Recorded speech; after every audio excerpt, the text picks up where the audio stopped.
Olá, meu nome é Ângela Lianati, você está no meu canal Sol no Quintal, seja muito bem-vindo e hoje nós vamos conversar sobre esse livro, A Cabeça do Pai, de Denise Santana.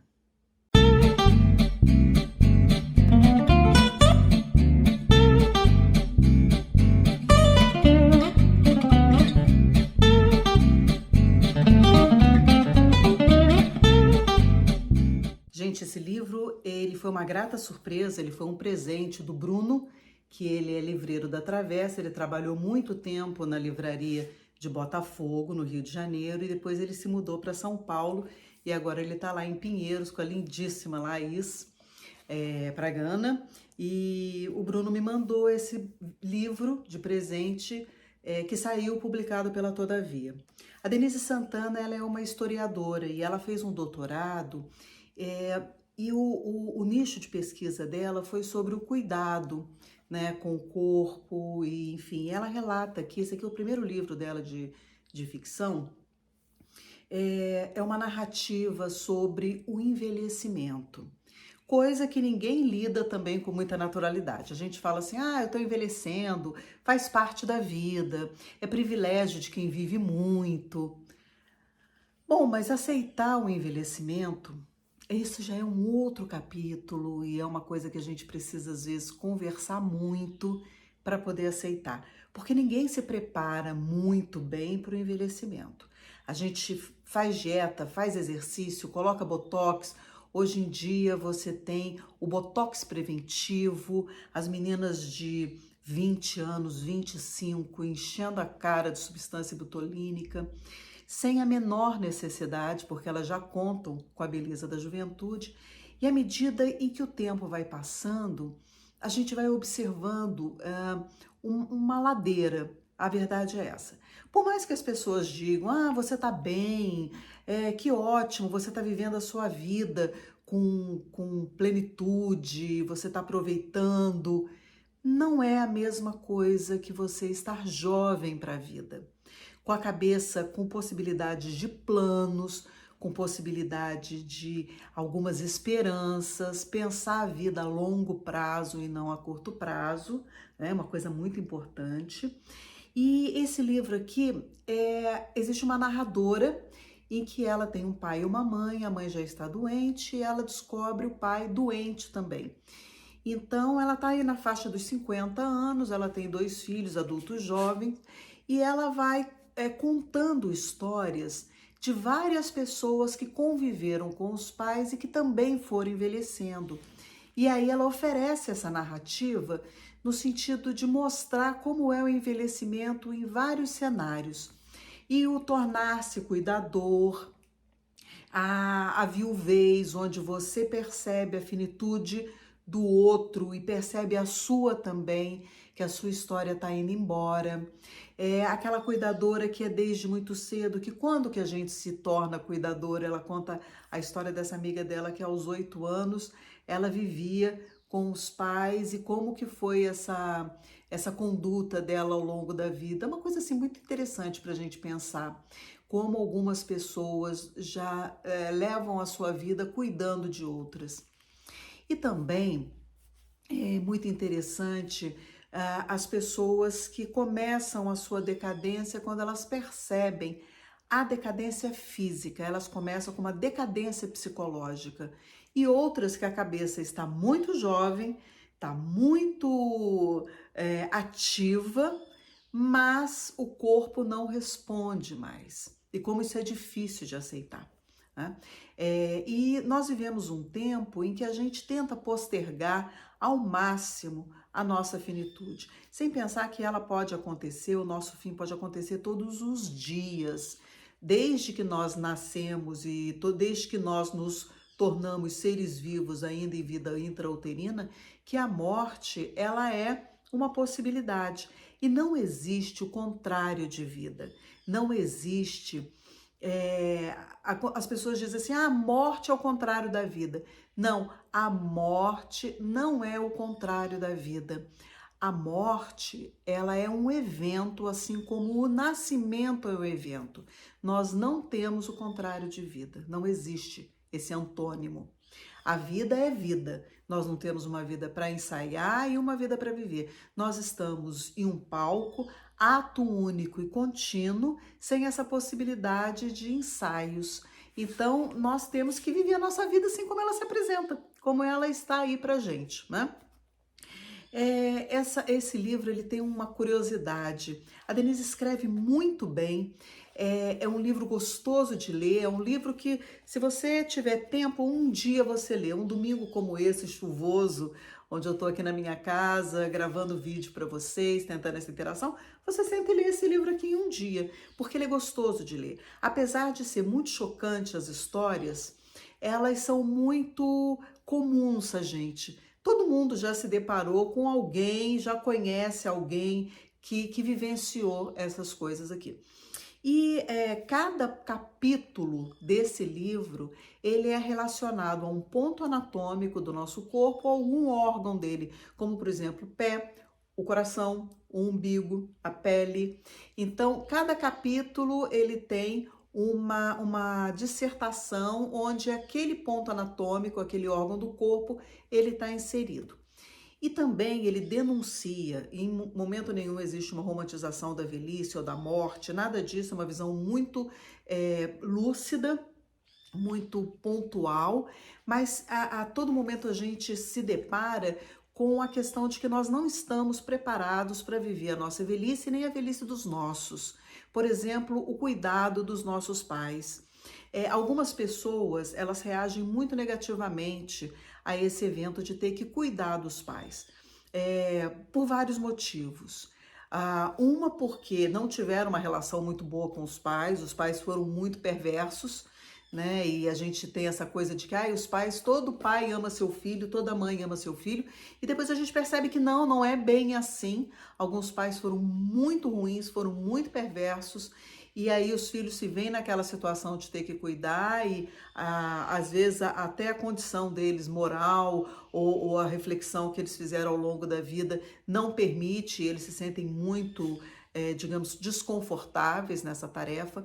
Outros porque sempre foram muito dependentes dos pais e agora que os papéis se invertem, eles sentem muito ressentimento de não ter mais aquela pessoa que os orientava. Então agora eles têm que cuidar, eles perdem a referência do cuidado, da orientação, perdem essa referência da pessoa que dava um norte, para quem eles podiam se aconselhar, para quem eles podiam recorrer. Então eles se veem muito perdidos, então é uma negação cuidar desses pais. E nós aqui no Brasil, a nossa cultura não privilegia absolutamente as pessoas com mais idade. Elas sempre acham, né, a nossa cultura percebe que a pessoa, quando ela vai declinando a vida, né, que ela vai chegando ao ocaso da vida, ela não pode mais contribuir socialmente, o que é um grande erro. Eu até brinco assim, que se eu tivesse uma empresa, eu contrataria um time de sêniors e que eles teriam, por exemplo, 10 horas na empresa para cumprir como muito lhes aprovesse, muito fosse do seu conforto. Eles iriam a qualquer hora tirar as dúvidas, oferecer sua sapiência, sua experiência de vida e teriam ainda uma vida produtiva. Eu acredito que isso seria digamos assim, uma injeção de ânimo, porque a nossa cultura também, a casa é da mulher, né? Então, a mulher sempre cuida da casa e o homem não tem muito aquela participação. Então, quando ele se vê aposentado, ele se vê sem lugar na casa, ele se vê sem muito ofício, se ele não gosta de ler, se ele vai perdendo os amigos, porque a nossa vida é um funil invertido, né? Então, quando nós somos jovens, nós temos muito amigos, na medida em que a gente envelhece, esse funil ele fica ao contrário, é uma pirâmidezinha, então nós vamos perdendo as relações com os amigos, e se a gente não cultivou essas relações familiares, fica muito difícil depois a gente cultivar, então a gente vai fazendo uma solidão e tendo poucas pessoas para o convívio. As pessoas tendem a infantilizar o idoso, o que é muito deprimente.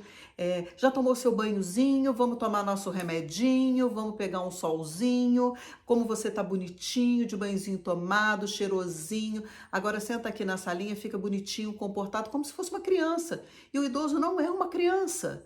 E não precisa ser tratado dessa forma porque é humilhante, não é carinhoso, é humilhante, né? Por exemplo, algumas pessoas que percebem que não podem deixar o idoso sozinho e eles não têm um cuidador, né? Então, o que que eles fazem? Eles desmancham a casa do idoso. E isso é morte para quem sempre teve o controle da casa, de repente ficar na casa dos filhos fazendo um revezamento sob a batuta da dona da casa, que nem sempre é a filha, ou às vezes é a filha com muito pouco paciência para cuidar daquela mãe. E então aquela pessoa não tem o que fazer. Não, pode deixar que você vai se cortar. Não, não pega essa vassoura que você pode tropeçar e cair, se machucar. Não, senta aqui. E a pessoa fica sem fazer nada na casa, não, os netos não têm paciência para conversar, ela não pode interferir em nada, ela não pode deixar. Isso cria mais conflito para o casal, mais conflito para todo mundo. E no final das contas, o idoso vai deprimindo, vai adoecendo mais ainda. E aí sim a vida é muito difícil. Ela fica muito difícil. A gente não conseguiu ainda na nossa sociedade um parâmetro de uma velhice feliz, eficiente. Nós ainda não temos essa cultura, mas precisamos pensar nessa velhice longe dos hospitais, longe dos consultórios, onde os idosos vão para uma consulta. E eles ficam ali contando histórias, né? Eles contam a vida, porque eles não têm muita memória recente, mas eles têm muita memória de evocação, muita memória do passado. Então, assim, agora eu já tenho idade para ir na fila preferencial, mas eu nunca vou, porque, por exemplo, numa farmácia, quando você pega a fila preferencial, aquela idosa tá ali com o atendente da farmácia, ela começa a contar a história. Ah, eu tô levando esse remédio, eu tomava um outro, mas era bom, agora esse aqui tá sendo melhor, porque eu fui lá no médico, ele me receitou, e aí ela vai contando aquela história, e a atendente tá ali, e aquela fila crescendo. Mas o que que é isso? A necessidade de conversar. Eles não têm como conversar com outras pessoas, porque eles são muito pouco ouvidos.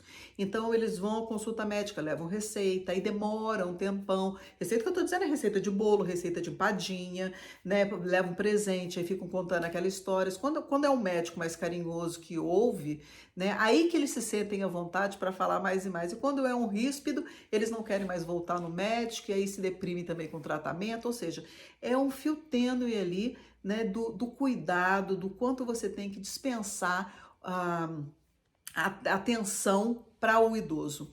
Eu tenho uma mãe idosa, ela mora sozinha, ela tem 86 anos, ela mora no apartamento dela. Quando meu pai faleceu, nós deixamos ela no apartamento dela, ela ficou muito confortável com as coisas dela. De vez em quando meu irmão chega lá, mãe, você tem que desapegar dessas coisas. Eu digo, mãe, não desapegue de nada, não desapegue de nada. Fique com a sua casa até o último dia da sua vida do jeito que você quiser. Compre o que você quiser para sua casa, faça a reforma que você quiser, viva a sua vida como se houvessem muitos amanhãs e tomara que hajam. Então, assim, tomara que haja, sei lá, gente, eu agora meio que deu um branco aqui. E tomara que tenha muitos amanhãs. Tomara. A minha avó, ela desmancharam a casa dela e eu me lembro dela, botaram assim uma edícula, né? Tinha assim no fundo um lugarzinho, aí ela ia lá, me chamava, falava, olha aqui minhas panelinhas, olha aqui minhas xícaras, com uma pena de não mexer mais nada, e ela morando na casa dos filhos. Muito triste isso. E aí, a partir disso, eu percebo que como é maravilhoso deixar a minha mãe na casa dela onde ela está. Né? E nós já decidimos que ela não vai ser entubada, que ela não vai ter a vida dela postergada quando chegar aquele momento em que vai haver muito sofrimento. Nós vamos lidar com muita gratidão por tudo que ela fez por nós, por tudo que ela trouxe, e vamos deixá-la ir em paz porque cumpriu a sua missão. Então, esse livro aqui, ele traz uma reflexão muito importante de como é que nós temos que cuidar da gente, porque nós estamos envelhecendo, queremos envelhecer bem, e como nós temos que cuidar dos nossos idosos, e como a gente tem que pensar a velhice de uma forma saudável, mas encarando como um evento da vida e às vezes um privilégio por ter vivido muito, apesar de todas as dores, das saudades, das faltas, e trazer essa velhice mais digamos, produtiva e feliz, né? Como tem que ser a nossa vida toda. Ok? Gente, esse vídeo ficou até longo, então eu desejo a vocês uma excelente leitura. Corram lá nesse livro Todavia. Bruno, obrigada. Eu amei esse livro de verdade. Adorei essa leitura. Obrigada demais, gente, por ter ficado com o vídeo até aqui. Um beijo para você e para os seus velhinhos.